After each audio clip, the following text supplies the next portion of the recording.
Good afternoon. I'm Joel Ackerman, founder of CommunO2, which is based here in Eden Prairie. Let me try that again. There we go. Okay, we're addressing concurrently three intertwined problems. The first is organizations of all types, health and non-health, need better tools to engage with their constituents, much better than Zoom. Zoom's a good start, but there's more that can be done. We are also looking at the issues associated with siloed healthcare databases and trying to aggregate that data and combine it importantly with the information about the healthcare activities in the home and in the community. And the last is that we have a rapidly aging society. Organizations and communities are not adequately prepared for that. We're addressing this with three components. The first is a consumer super app that in one app addresses a lot of functionality and has a lot of consumer appeal. The second is an organization super app to give them the tools for remote engagement, unique tools. And the third is a unique community partnership program. I'll talk more about that. We've tested this in Michigan, and we've identified that older adults will embrace technology when it's compelling, affordable, safe and secure, easy, and supported. Our go-to-market model is we work with the leadership in a city to reach the organizations in the city, and through the organizations and with the organizations, reach the consumers across the community. So it's a community utility model that benefits everybody. Our primary revenue model is B2B. Organizations that participate in our program pay a small monthly fee to be included in this, but we have other sources of revenue too. And I'll talk about the total addressable market. It's phenomenally huge. Every city, every organization in those cities, every consumer across the country, internationally, are in our total addressable market. We've been testing this for 6 years in Michigan in multiple varied communities with older adults and organizations of all types, for-profit, nonprofit, and we've generated over $600,000 of revenue to date.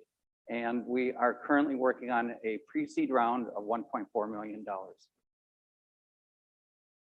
Oops, wrong direction. Let me try that again. We have a great team. My background is primarily health information technology, including United Health Group, where I was international CIO and created their first innovation lab. My team members, deep expertise in finance, marketing, social services, healthcare, IT, and as you can see, we've got a tremendous team of advisors helping us. Our financial projections, the future is bright. As a SaaS model, revenue and profitability look very promising. And I want to spend a little bit of time, but I may have to do it in the question and answer, talking about our retriever module. It's almost like Quicken for healthcare. It can get all my siloed data, bring it to me, and integrate it with my information from the home activities, the home sensors and other tools. And our other intellectual property fits in the categories of trade secrets, copyrights, and trademarks. Our ask is assistance with our fundraising. And additionally, we're looking with appropriate strategic partners that value the integration of healthcare data, activities of daily living, and social determinants of health, because we can bring that together for the benefit of the patient. Thank you.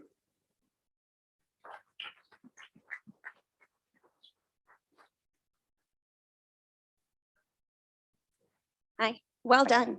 I'm curious, the ultimate goal of this application, is it for socialization to connect people? Is it for marketing purposes? What's the ultimate goal of putting this into play? Yeah, for people, certainly for older adults, which is a primary focus for us, but not the exclusive one.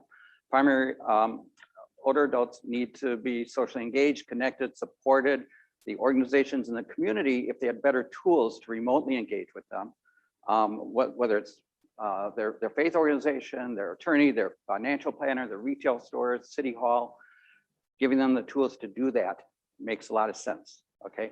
And having a compelling platform in the home that can access the devices in the home, as well as track their activities of daily living, their social engagement.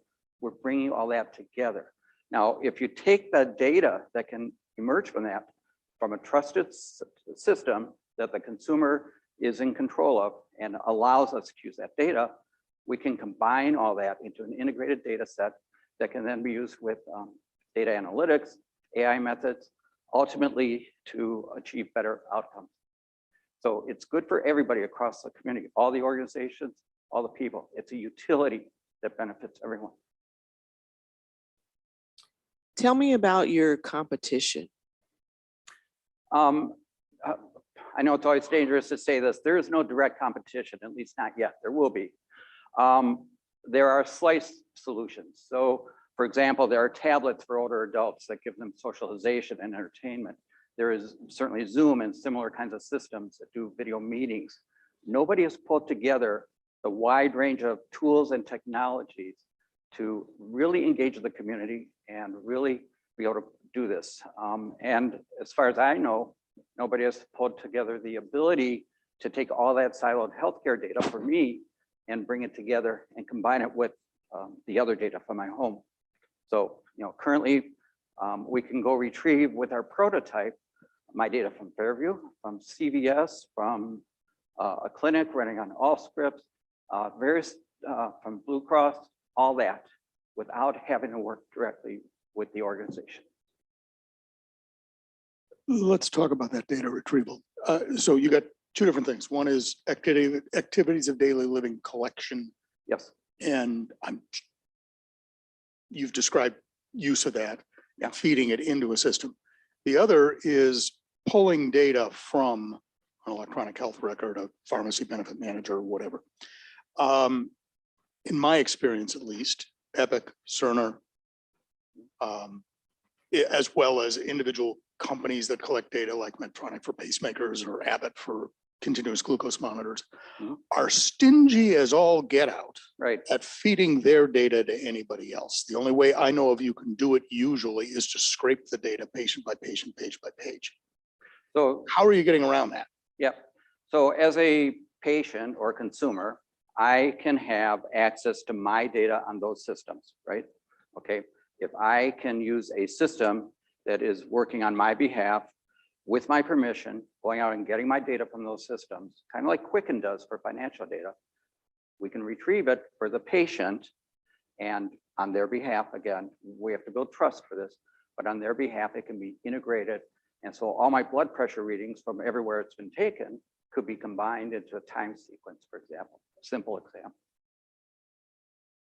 And the importance of the consumer app is it gets us in the home, it gets them using a tool that on a daily basis they engage with, and it's single sign-on, single user interface, single password, and it provides a wide range of services that then we can, again, with their permission, with their opt-in, we can track that activity and we can combine that. There's social engagement, their surfing of the web if they allow us to. All these things are indicators that when combined with the clinical data and AI or data analytics, we can project forward and we can say, oh, down the road, we'll be able to enable early interventions, caregiver information with the patient's permission, a very consumer-centric kind of model.